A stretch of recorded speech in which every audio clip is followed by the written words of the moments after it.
In mid-September, my fiancé Jim and I took a short trip to Hawaii. It was the only time we were able to take a day off and spend time together. Overall, it was a great trip, and we made the most of every moment of our trip. We went to the Hornbill and Stairway to Heaven, and we even went skydiving. I'm proud of myself for having the courage to do it. We rented an Airbnb room on the top floor of a building with a fantastic view of the entire city. But we didn't know we were alone. It was the morning of our second or third day of our trip, and we were having sex in bed. The curtains were wide open and the sun was shining in. But suddenly our romantic mood was interrupted when my fiancé looked out the window and said, "There's someone back there." I said, "Where is back there?" I turned my head to the window and felt my whole body freeze. There was a dark-skinned man standing behind the window, staring straight at us. He didn't even pretend to notice us in that position. He was staring at us with a sly grin. I felt terrible and quickly hid under the blanket. James went to the window and pulled the curtain. Our mood was completely ruined. I think we sat on the bed for half an hour without saying a word.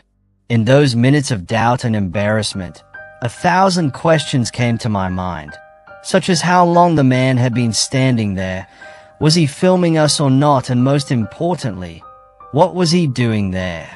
My fiancé and I finally came to the conclusion that he was probably the window cleaner of the building and that seeing us had brought bad luck.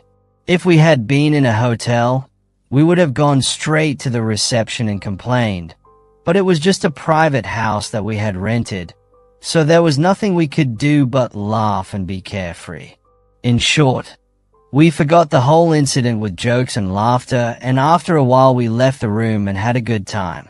To be honest, we didn't think about the man at all for the rest of the day, and it was all fun and games.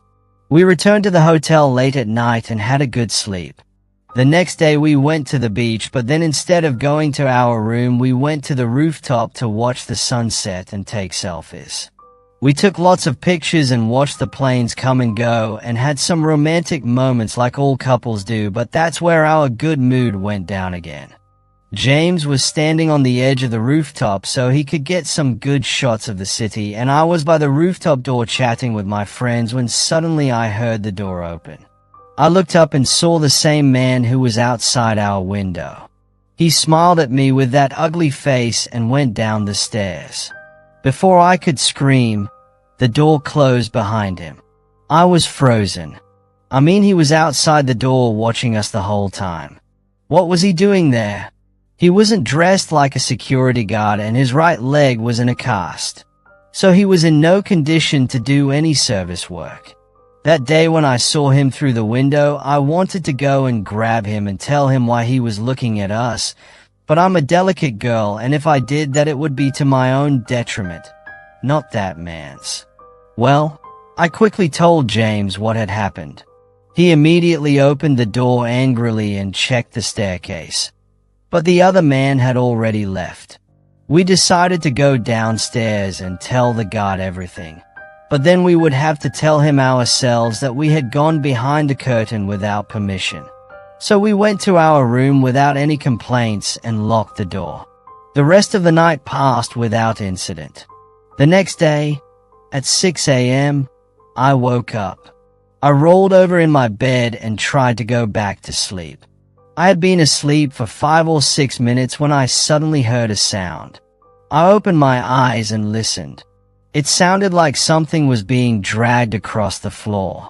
I thought maybe the building manager was throwing something under the door. Then I heard the doorknob, and that was when my heart sank. Without waking my fiancé, I got out of bed and went to the door.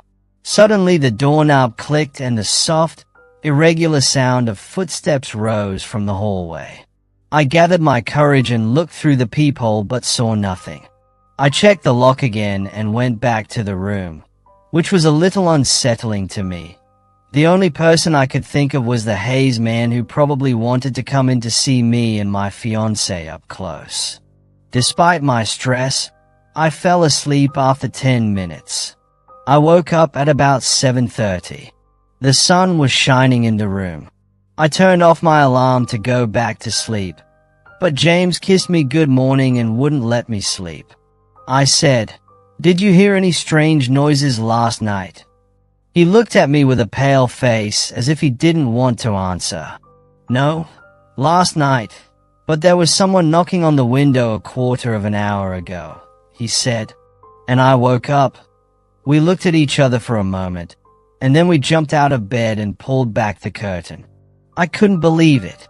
There were two hands behind the glass, right where the two curtains were supposed to be.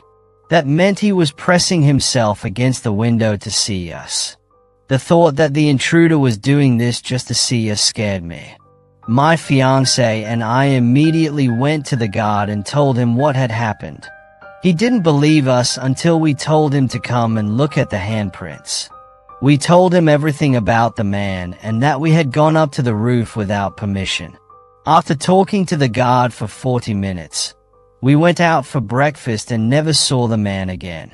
I don't know if the guard had found him or ignored us, but luckily we were able to enjoy the rest of the trip.